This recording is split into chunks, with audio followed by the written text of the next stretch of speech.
Hi friends, எல்லோரும் எப்படி இருக்கீங்க? நான் ரொம்ப நல்லா இருக்குங்க.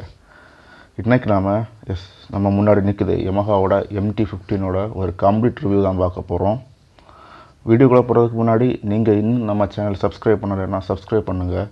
கூடவே அந்த பெல் ஐக்கனை கிளிக் பண்ணி ஆளுங்கிற ஆப்ஷன் செட் பண்ணுங்கள். அப்போ தான் நான் போஸ்ட் பண்ணுற வீடியோ உங்களுக்கு நோட்டிஃபிகேஷன் ஆகிடும். வாங்க இப்போ வீடியோக்குள்ளே போகலாம். ஸோ ஃபர்ஸ்ட் ஆஃப் ஆல் நம்மளோட ஸ்டைலில் ஆரம்பிக்கலாம். பைக்கோட இன்ஜினை பற்றி பார்க்கலாம் முதல்ல. ஸோ இது வந்து பார்த்திங்கன்னா 155cc single cylinder liquid cool 4 stroke 4 valve இன்ஜினோட வருது. ப்ரொடியூஸ் பண்ணுற பவர் பார்த்திங்கன்னா 19.3 at 10,000 RPMலையும் 14.7 நியூட்டன் மீட்டர் at 8,500 RPMலையும் ப்ரொடியூஸ் ஆகுது. ஸோ பைக் பார்த்திங்கன்னா 6 ஸ்பீட் கியர் பாக்ஸோட வருது. உங்களுக்கு இந்த பவர் ஃபிகர்லேயே தெரிஞ்சிருக்கும். R15ஓட சேம் இன்ஜின் தான் இந்த பைக்குக்கும் கொடுத்துருக்காங்க. நெக்ஸ்ட் பார்த்திங்கன்னா பைக்கோட ஃப்ரண்ட் டிசைனில் இருந்து ஆரம்பிக்கலாம். இந்த ஃப்ரண்ட் லுக்கை பார்த்துட்டு அந்த ஹெட்லைட் எல்லாருக்குமே அட்ராக்ஷனாக இருக்கும். ஸோ அந்த ஹெட்லைட் வந்து டிரான்ஸ்ஃபார்மர் டிசைனில் கொடுத்துருக்காங்க. அந்த டிரான்ஸ்ஃபார்மர்னால் ஒரு ஹாலிவுட் படத்தில் உள்ள ஒரு கேரக்டர், அதை இன்ஸ்பயர் பண்ணி அந்த ஹெட்லைட்டை இந்த பைக்கில் கொடுத்துருக்காங்க. ஸோ இந்த டிசைன் பார்த்திங்கன்னா நிறைய பேருக்கு பிடிக்கும், நிறைய பேருக்கு பிடிக்காது. அது அவங்களோட பர்சனல் சாய்ஸ். இதுவரை எந்த ஒரு 150cc பைக்லையும் பார்க்காத ஒரு யூனிக்கான டிசைன் தான் இந்த ஹெட்லைட். ஸோ பைக்கோட கீயை நீங்கள் ஒன்ஸ் ஆன் பண்ணிங்கன்னா ஃப்ரண்டில் இருக்க இந்த 2 DRL மாதிரி இந்த 2 லைட்டு எரியும். ஸோ அது பார்க்க 2 கண்ணு மாதிரி பக்காவாக ரொம்ப அழகாகவும் இருக்குது. அண்டு கீழே இருக்க அந்த ப்ரொஜெக்டர் எரியும்னா நீங்கள் பைக்கை ஸ்டார்ட் பண்ணும்போது தான் அந்த ப்ரொஜெக்டர் லைட் எரியும். நீங்கள் ஸ்டார்ட் பண்ணாங்கன்னா கீழே இருக்க அந்த ப்ரொஜெக்டர் லைட் பார்த்தாலே தெரியும், கீழே இருக்க அந்த ப்ரொஜெக்டர் லைட் எரியுது. ஸோ இது ரொம்ப நல்லா இருக்குது இந்த ஹெட்லைட் டிசைன். பின்னாடி டெய்லைட் பார்த்திங்கன்னா எல்இடியில் தான் கொடுத்துருக்காங்க. So both front and back headlight வந்து எல்இடிலையும், பின்னாடி டெய்லைட் வந்து எல்இடியில் கொடுத்துருக்காங்க. பட் இண்டிகேட்டர்ஸ் வந்து ஹேலஜன் பல்பில் கொடுத்துருக்காங்க. போத் ஃப்ரண்ட் அண்ட் பேக்லேயும் வந்து ஹேலஜன் பல்பில் தான் இண்டிகேட்டர்ஸ் வருது. ஃப்ரண்டில் பார்த்தீங்கன்னா டெலஸ்கோபிக் சஸ்பென்ஷன் கொடுத்துருக்காங்க. பின்னாடி வந்து மோனோக்ராஸ் சஸ்பென்ஷன் தான் வருது. பைக்கோட ஃப்ரண்ட் டயர் சைஸ் பார்த்தீங்கன்னா 100/80 செக்ஷன் 17 இன்ச் அலாய் வீலோட வருது. அண்ட் டிஸ்க் சைஸ் பார்த்தீங்கன்னா 282 mm அண்ட் ABS ரிங்கோட வருது. பின்னாடி டயர் சைஸ் வந்து 140/70 செக்ஷன், அதுவும் 17 இன்ச் அலாய் வீலோட வருது. பின்னாடி டிஸ்க் சைஸ் வந்து 220 mm கொடுத்துருக்காங்க. ABS எதுவும் கிடையாது. ஸோ பைக் பொறுத்தவரை சிங்கிள் சேனல் ABSல தான் வருது. ABS வந்து ஃப்ரண்டில் மட்டும் தான் அப்ளை ஆகும், பின்னாடி வந்து ABS கிடையாது. ஸோ பைக்கோட ஹேண்டில் பாரில் லெஃப்ட் சைடில் பார்த்தீங்கன்னா ஹை பீம் லோ பீம் அதே சுவிட்சில் தான் பாஸ் சுவிட்சும் கொடுத்துருக்காங்க.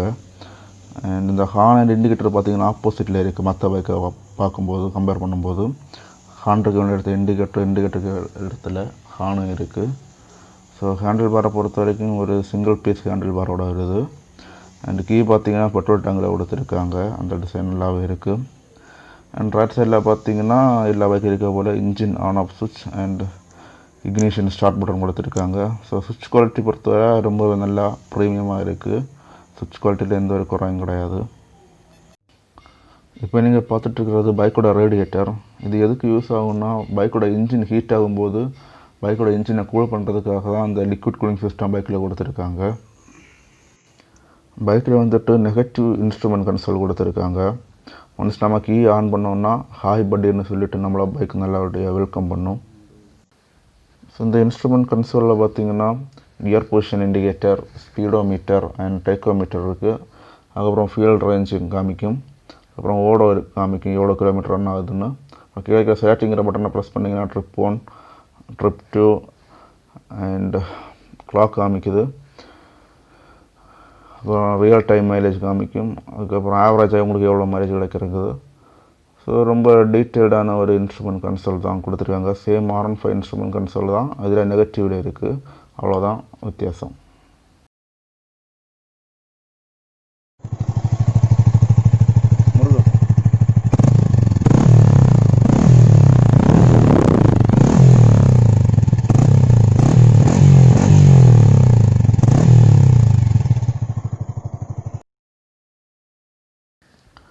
ஸோ இப்போ வந்துட்டு நம்ம பைக்கை ஓட்டி பார்க்கலாம்.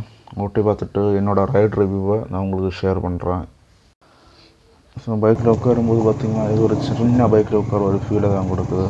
அது முக்கிய காரணம் பார்த்திங்கன்னா இந்த ஹேண்டில் பார்லாம் நம்ம பக்கத்துலேயே வந்து இருக்கிற மாதிரி இருக்குது. அது ரொம்ப நல்லா இருக்குது. இப்போ ஒரு ஆஃப் ரோட் இதில் கொஞ்சம் ட்ரை பண்ணி பார்க்கலாம் எப்படி இருக்குங்க. ஸோ சஸ்பென்ஷனை பொறுத்தவரை கொஞ்சம் ஹார்டாக தான் இருக்குது. ஃப்ரண்ட்லையும் பேக்லையும் கொஞ்சம் ஹார்டாக தான் டியூன் பண்ணியிருக்காங்க. சஸ்பென்ஷன் பொறுத்தவரை கொஞ்சம் ஹார்டாக இருந்தால் தான் நம்ம கார்னரை ஈஸியாக பண்ண முடியும். ஆனால் வந்துட்டு ஆஃப் ரோடில் கொஞ்சம் கஷ்டப்படுவோம். இப்போ மெயின் ரோடில் வந்துட்டோம். ஒரு எம்டி ஸ்ட்ரக்சர் கிடச்சிருக்கு. இப்போ ஒன்று வந்து ஃபுல் பண்ணி பார்க்கலாம்.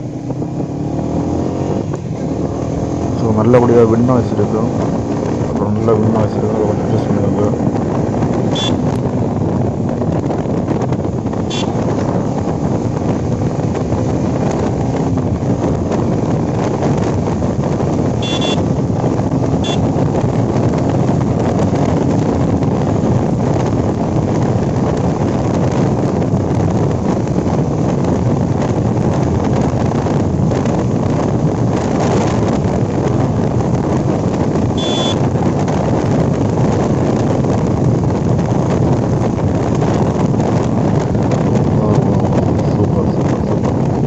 ஸோ நீங்கள் இப்போ பார்த்துருப்பீங்க 80-100 எல்லாம் ஒரு ஸ்பீடே கிடையாது. அவ்வளோ சீக்கிரமாக ரீச் ஆகுது அந்த ஸ்பீடெல்லாம். ஸோ இந்த பைக்கோட டாப் ஸ்பீட் பார்த்தீங்கன்னா ஒரு 135 140 எல்லாராலையும் போக முடியும். ஒரு ப்ரோ ரைடர்ஸ்னா ரொம்ப நல்லா எக்ஸ்பீரியன்ஸ் ரைடர்ஸ்னால் கண்டிப்பாக ஒரு 145 ப்ளஸ் எல்லாம் 145 எல்லாம் போவாங்க. நல்லா டாப் ஸ்பீட் இருக்குது இந்த பைக்கு. உங்களுக்கு தெரியும் R15 சேம் இன்ஜின் தான் இந்த பைக்லேயே வந்து ஷேர் பண்ணியிருக்காங்க.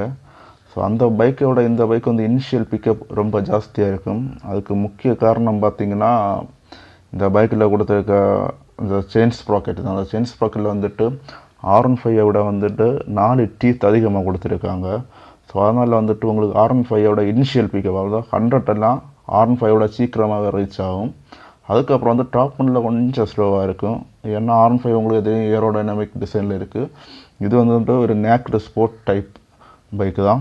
ஸோ அந்த டாப் ஒன்னில் வந்துட்டு கொஞ்சம் லேக் இருக்கும். மற்றபடி இனிஷியல் பிக்கப்பில் எல்லாம் வேறு லெவல் செம்மையாக இருக்குது. இப்போ ஒரு யூட்டர்ன் போட்டோம், கார்னரிங் இந்த யூட்டர்னில் வந்து ரொம்ப ஈஸியாக எடுக்கலாம். எந்த பிரச்சனையும் கிடையாது. நல்ல clip on single piece handle bar இருக்கிறதுனால யூட்டர்னெல்லாம் எந்த பிரச்சனையும் கிடையாது. அசால்ட்டாக எடுக்கலாம். பைக்கோட சீட் வெயிட் பார்த்திங்கன்னா 810 mm கொடுத்துருக்காங்க. எனக்கு தெரிஞ்ச நம்பர்ஸில் தான் அப்படி இருக்குது. ஆனால் பைக்கில் ஏறி உட்காரும்போது பார்த்திங்கன்னா ரொம்ப சின்னதாக தான் இருக்குது. ஸோ என்னோடய வெயிட் பார்த்திங்கன்னா 5.6. எனக்கு வந்துட்டு ரொம்ப அட்ஜஸ்டபுளாக ஈஸியாக இருக்குது. 2 காலையும் கிளியராக கீழே ஊன முடியுது. ஸோ எல்லோரும் ஈஸியாக ஹேண்டில் பண்ண முடியும். அண்ட் இந்த பைக்கோட வெயிட் வந்துட்டு 138 kg தான். ரொம்ப லைட் வெயிட். எங்கேயாச்சும் பார்க்கிங் பண்ணிவிட்டு பைக்கை ரிவர்ஸ் எடுக்கணும்னா ஈஸியாக எடுக்கலாம். யாரோட ஹெல்ப்பும் தேவையில்லை. இந்த லைட் வெயிட்னால அது நமக்கு ஒரு பெரிய அட்வான்டேஜ். பைக்கோட கிரவுண்ட் கிளியரன்ஸ் பார்த்திங்கன்னா 170 mm கொடுத்துருக்காங்க. ஸோ நார்மலான ஸ்பீட் பிரேக்கர்ஸில் ஏற்றும்போது எந்த பிரச்சனையும் கிடையாது. தைரியமாக பைக் ஏற போகும். இருந்தாலும் சில இடங்களில் ஸ்பீட் பிரேக்கர்ஸ்னு சொல்லிவிட்டு மதில் கட்டி வச்சுருப்பாங்க. அந்த ஸ்பீட் பிரேக்கரில் பேக்கில் பில்லியை ஏற்றிட்டு போகும்போது ரொம்ப கேர்ஃபுல்லாக இருக்கணும். அந்த டைமில் மட்டும் அடி உரைகிறதுக்கான சான்சஸ் இருக்குது. மற்றபடி எந்த பிரச்சனையும் கிடையாது. நார்மலான ஸ்பீட் பிரேக்கர்ஸ் எல்லாம் ஈஸியாக ஏறி போகும். பைக்கோட ஹேண்டில் பார் பொறுத்தவரை ரொம்பவே அப்ரைட்டான ஹேண்டில் பார் தான். ஸோ ஈஸியாக ஹேண்டில் பண்ணலாம். எந்த பிரச்சனையும் கிடையாது. நல்ல நிமிர்ந்து உட்கார்ந்து ஓட்டுற ஒரு ஃபீல் தான் கொடுக்குது. சீட்டும் பார்த்திங்கன்னா நல்ல கம்ஃபர்டபுளாக தான் இருக்குது. நல்ல குஷனிங்களாக இருக்குது ரைடருக்கு. அண்ட் பில்லியன் பார்த்திங்கன்னா ரொம்ப ரொம்ப சின்ன சீட்டு பில்லியனுக்கு. இப்போ நான் பில்லியனோட தான் ஓட்டிகிட்ருக்கேன். அண்ட் என்னோடய பில்லியன் பார்த்திங்கன்னா என்னோடய ஒட்டு இருக்காங்க. அந்த அளவுக்கு சீட்டு ரொம்ப கம்மி. ஸோ பில்லியனை பொறுத்தவரை சீட்டு வந்து அவ்வளோ கம்ஃபர்டபுள் கிடையாது. ரொம்ப சின்ன சீட்டாக கொடுத்துருக்காங்க. நான் உங்களுக்கு சீட்டை காட்டுறேன் எப்படி இருக்குன்னு பில்லியனுக்கு. அதை நீங்கள் பார்த்துக்கோங்க இந்த வீடியோக்கு. இதில் ஸோ பின்னாடி சீட்டில் வந்துட்டு பேரண்ட்ஸ் எடுத்துகிட்டு கூட்டிகிட்டு போகலாம்னு கேட்டிங்கன்னா எனக்கு தெரிஞ்ச வரைக்கும் ரொம்ப கஷ்டம். ஏன்னா ரொம்ப சின்ன சீட்டாக இருக்கிறதுனால எப்படி உங்கள் அம்மா இல்லை ஒன் சைட் இருக்கும்போது இங்கே இந்த வண்டியோட ஆக்சிலரேஷன் நான் ஏற்கனவே சொல்லியிருக்கேன். இனிஷியல் பிக்கப் வந்து ரொம்ப ஜாஸ்தியாக இருக்கும். ஸோ நீங்கள் சடனாக எப்போச்சும் ஆக்சிலரேஷன் கொடுத்தீங்கன்னா கண்டிப்பாக பின்னாடி இருக்கும் அப்படியே லைட்டாக பேக்கில் புல் பண்ணுவாங்க. ஸோ அந்த நேரத்தில் ரொம்ப கஷ்டமாக இருக்கும். அதனால் கொஞ்சம் கேர்ஃபுல்லாக தான் ட்ரைவ் பண்ணணும் பின்னாடி பேரண்ட்ஸ் எடுத்து இருந்தாங்கன்னா. இந்த பைக்கோட பேர் வந்துட்டு MT-15. MTன்னா மாஸ்டர் ஆஃப் டார்க். 115னா அந்த 150cc தான் 15ன்னு சொல்லியிருக்காங்க. ஸோ அது மேக்ஸிமம் எல்லாருக்குமே தெரியும். யாராச்சும் தெரியாதவங்க இருந்தாங்கன்னா அவங்களுக்காக தான் சொன்னது. எனக்கு தெரிஞ்ச வரை இந்த பைக் வந்து நல்ல டூரிங் பைக். ஏன்னா நல்ல ஒரு இன்ஜின் பவர் கொடுத்துருக்காங்க. ஸோ டாப் அண்ட் நல்லா இருக்குது. அண்ட் மிட் ரேஞ்ச் வந்து ரொம்பவே ஸ்ட்ராங்காக இருக்குது. டெஃபினட்டாக 100+ க்ரூஸ் பண்ணலாம் இந்த பைக்கை. நீங்கள் R15 சேம் இன்ஜின் தான். நான் ஏற்கனவே R15 வந்து பாண்டிச்சேரி ஒரு ரைட் போயிட்டு வந்திருக்கேன். அதில் வந்துட்டு என்னோடய க்ரூசிங் ஸ்பீட் பார்த்திங்கன்னா 120 நான் மெயின்டைன் பண்ணியிருக்கேன் R15லேயே. ஸோ இந்த பைக்லேயும் பார்த்திங்கன்னா 110 எல்லாம் ஈஸியாக க்ரூஸ் பண்ணி போயிட்டே இருக்கலாம் ஹைவேஸில் எல்லாம். ஸோ நல்லா அப்பாயிட்டான ஹேண்டில் பார் வேறு, கண்டிப்பாக நல்லா லாங்கெல்லாம் ரிலாக்ஸாக ட்ரைவ் பண்ணிட்டு போகலாம். ஒரு டூரிங் பர்பஸ்க்காக தான் இந்த பைக் வந்து மேக் பண்ணியிருக்காங்க. ஏன்னா லிக்விட் கூலிங் சிஸ்டம் கொடுத்துருக்காங்க, அதுக்கப்புறம் பார்த்திங்கன்னா VVA டெக்னாலஜி கொடுத்துருக்காங்க. ஸோ ஒரு டூரிங் பைக்குக்கு தான் இதெல்லாம் தேவைப்படும். ஸோ இதுவும் நான் ஒரு நல்ல டூரிங் பைக்கை தான் இதை பார்க்குறேன். இந்த பைக்கை வந்துட்டு பைக்கில் எனக்கு ஒரு மிகப்பெரிய டிஸ்அட்வான்டேஜ் தெரிஞ்சது வந்து ஃபியூல் கெப்பாசிட்டி தான். 10 லிட்டர் தான் கொடுத்துருக்காங்க. R15 கூட 11 லிட்டர் கொடுத்துருக்காங்க. இந்த பைக்கில் வெறும் 10 லிட்டர் தான் கொடுத்துருக்காங்க. அட்லீஸ்ட் 12 லிட்டருங்கிட்ட கொடுத்துருந்தாங்கன்னா ரொம்ப நல்லாயிருக்கும். இல்லைன்னா நம்ம அடிக்கடி வந்து ஃபியூல் ஃபில் பண்ண வேண்டியதாக இருக்கும் ஒரு டூர் போகும்போதெல்லாம். ஸோ இந்த மைலேஜ் பொறுத்தவரை பார்த்தீங்கன்னா ஒரு 50 எதிர்பார்க்கலாம், கண்டிப்பாக 50 எதிர்பார்க்கலாம் இந்த பைக்கில். ஸோ நீங்கள் இந்த இன்ஸ்ட்ருமெண்ட் கன்சோல் எக்ஸ்பிளைன் பண்ண முடியாத பைக்கோட ஓனருக்கு பார்த்தீங்கன்னா 55 கிடைக்குதுன்னு சொல்லியிருக்காங்க. ஸோ எனிதிங் அரௌண்ட் 50 கண்டிப்பாக எதிர்பார்க்கலாம் இந்த பைக்கில் மைலேஜ். இந்த பைக்கில் வந்துட்டு ஒரு டுவல் சேனல் ABS கொடுத்துருக்கலாம். ஸோ இதே பவர் தான் R15 ப்ரொடியூஸ் பண்ணுது. அந்த பைக்குக்கு வந்து டுவல் சேனல் ABS கொடுத்துருக்காங்க. ஆனால் இதுக்கு MT-15க்கு சிங்கிள் சேனல் தான் கொடுத்துருக்காங்க ABS. ஃப்ரண்டில் மட்டும்தான் ABS அப்ளை ஆகும். ஸோ டுவல் சேனல் கொடுத்துருக்கலாம். ஏன்னா ஒரு நல்ல டாப் ஸ்பீடில் போகும்போது நமக்கு பிரேக்கிங் வீச்சில் நல்ல கான்ஃபிடென்ட் இருந்தால் தான் நமக்கு ஒரு டாப் ஸ்பீடில் வந்து தைரியமாக போக முடியும். அது வந்து R15 ரொம்பவே நல்லா இருக்குது. ஏன்னா நான் ஒரு R15 ஓனராக என்னால் R15 டாப் ஸ்பீடில் போகும்போது பிரேக்கிங்கில் நல்ல கான்ஃபிடென்ட் இருக்குது. ஆனால் இந்த பைக்கில் வந்துட்டு சிங்கிள் சேனல் கொடுத்துருக்கிறதுனால கண்டிப்பாக பேக் வீல் வந்து ஸ்கிட் ஆகும். ஸோ அது ரொம்ப கேர்ஃபுல்லாக தான் இருக்கணும். ஸோ வீடியோட கன்க்ளூஷனுக்கு நம்ம வந்துட்டோம். இந்த பைக்கோட மோரல் ஆஃப் த ஸ்டோரி நான் சொல்லணும்னா, உங்களுக்கு ஒரு 150cc நல்ல மைலேஜும் கிடைக்கணும், நல்ல பவரும் ப்ரொடியூஸ் பண்ணணும், நல்ல டாப் அண்ட் பர்ஃபார்மன்ஸ் எல்லாம் இருக்கணும்னா நீங்கள் தைரியமாக இந்த பைக் எடுக்கலாம்.